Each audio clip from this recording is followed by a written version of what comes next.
Hello everyone. आज की हमारी कहानी है संघर्ष पे। किसी ने सच ही कहा है कि संघर्ष हमें जीवन जीना सिखाता है। कहानी है विल्मा रूडोल्फ की, जिनका जन्म एक बेहद गरीब परिवार में हुआ था। बचपन से ही उन्हें निमोनिया और काला बुखार ने काफी बीमार कर दिया था और उन्हें पोलियो का शिकार होना पड़ा। डॉक्टरों ने तो यहाँ तक कह डाला था कि वो कभी चल फिर नहीं सकेंगी। उनकी माँ उन्हें समझाती हैं कि ईश्वर की दी हुई क्षमता और लगन से हम जो चाहे वो पा सकते हैं। वहाँ उन्होंने अपनी इच्छा जाहिर की कि वो दुनिया की सबसे तेज धाविका बनना चाहती हैं। मात्र 9 वर्ष की उम्र में उन्होंने पहली बार अपने कदम को जमीन पे रखा था और वो चल पड़ी थी। 13 साल की उम्र में उन्होंने पहली बार किसी रेस प्रतियोगिता में हिस्सा लिया और वो सबसे पीछे रही। ऐसे ही दूसरी, तीसरी और चौथी कई प्रतियोगिताओं में उन्होंने हिस्सा लिया और लगातार असफलता को झेला, लेकिन उन्होंने कभी भी हार नहीं माना। 15 साल की उम्र में उनकी मुलाकात टेम्पल नामक एक शिक्षक से होती है, जिन्हें उन्होंने अपनी ख्वाहिश बताई।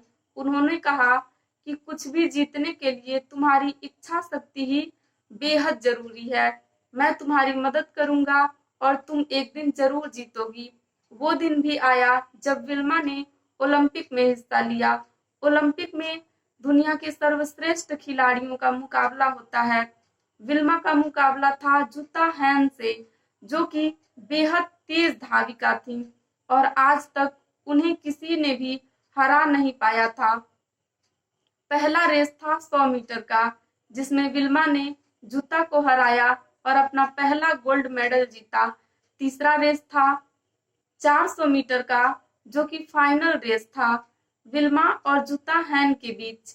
ये रिले रेस था, जिसमें विल्मा का बेटन उनके हाथ से छूट जाता है और वो वहीं गिर जाती हैं।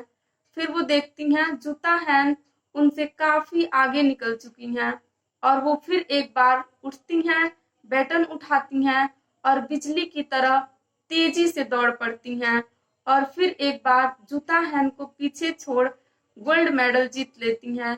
ये खबर दुनिया के इतिहास में अमर हो गया कि साल 1960 के दशक में किसी लकवाग्रस्त महिला ने ओलंपिक में हिस्सा लिया और गोल्ड मेडल जीता।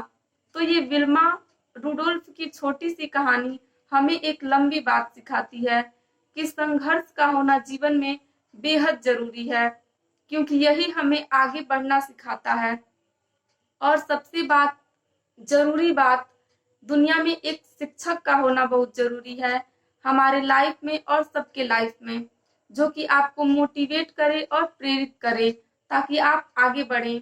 वैसे दुनिया के 95% लोग परिस्थिति और संघर्ष के आगे हार मान लेते हैं और काम करते हैं उन 5% लोगों के लिए जिन्होंने कभी हार नहीं माना होता है और संघर्ष को जारी रखा होता है।